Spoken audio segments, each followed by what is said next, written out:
প্রশাসন পারমিশন দিয়েছে, সুস্থভাবে মিটিং চলছিল।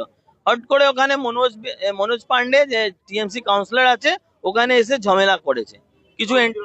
হ্যাঁ, কাউন্সিলর ছিল, আমার কাছে ভিডিও ফুটেজ আছে। কাউন্সিলর ছিল, ওখানে এসে ঝামেলা করছে, ওখানে এসে ডিস্টার্ব করার জন্য, ওখানে আমার লোকে একটা একটা হয় না কি একটা প্রেসার ক্রিয়েট করার জন্য কি আমার লোক পিছনে চলে যায়। দেখেন আমার লোক পিছনে যায়নি।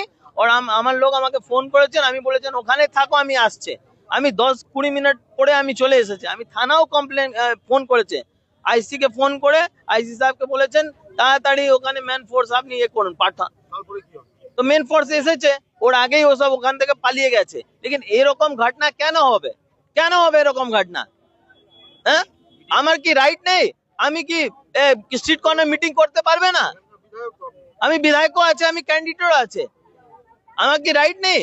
আরে ভাই, আপনি আপনার সুস্থভাবে চুনাও করুন, আমি আমার করবে, আমি আমার প্রচার করবে, আপনি আপনার প্রচার করুন। কিছুদিন আগে এরকমই দেখা গেছে কি 7 নম্বর ওয়ার্ডে আমার ব্যানার ফেলে করে দিয়েছে, ওখানে ঝন্ডা। পুলিশ সঙ্গে এখনো কিছু হয়নি কথা, আমার এখানে বসে আছে।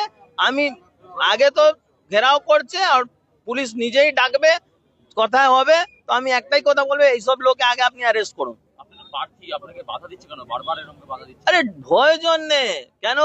দেখুন, পুরো লোকসভার মধ্যে একটাই ভাটপাড়াই তো আছে যে ওর একটা হয়ে গেছে না, প্রেস্টিজ ব্যাপার হয়ে গেছে। দুবার আমার সঙ্গে ফাইট হয়েছে, দুবার জিততে পারেনি।